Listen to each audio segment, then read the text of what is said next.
চট্টগ্রাম বন্দরের 10টি জাহাজের মধ্যে 6টি জাহাজ থেকে চলছে জ্বালানি খালাস কার্যক্রম। সকালে চট্টগ্রাম বন্দর ভবনে এক ব্রিফিংয়ে এই তথ্য জানান বন্দরের বোর্ড সদস্য কমোডোর আহমেদ আমিন আবদুল্লাহ। বলেন, বন্দরের জলসীমার পথে আরও 4টি জাহাজ রয়েছে, যেগুলো শিগগিরই বন্দরে পৌঁছাবে। বন্দর কর্তৃপক্ষ জানায়, বন্দরের পথে থাকা 4টি জাহাজের মধ্যে দুটোতে রয়েছে তরলীয়কৃত প্রাকৃতিক গ্যাস বা এলএনজি, আর বাকি দুটি জাহাজে রয়েছে এলপিজি ও গ্যাসোলিন। জাহাজগুলো বন্দরে পৌঁছানোর পর পর্যায়ক্রমে এসব জ্বালানি খালাস করা হবে। গেল সপ্তাহে জ্বালানি খালাস করে বন্দর এবং ত্যাগ করে আরও 8টি জাহাজ।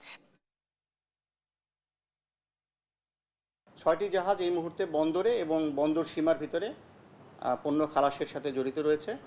বাকি 4টি জাহাজ আগামী 2 দিনের ভিতরে, আজকে আসবে দুটো, 12 তারিখে একটি এবং আগামী 14 তারিখে একটি জাহাজ বাংলাদেশ জলসীমায় এবং বন্দরের সীমায় জ্বালানিবাহী হিসেবে এখানে আসছে এবং বন্দরে যখনই তারা শিডিউল চাইবে আমরা প্রাধিকারের ভিত্তিতে খালাস দিব।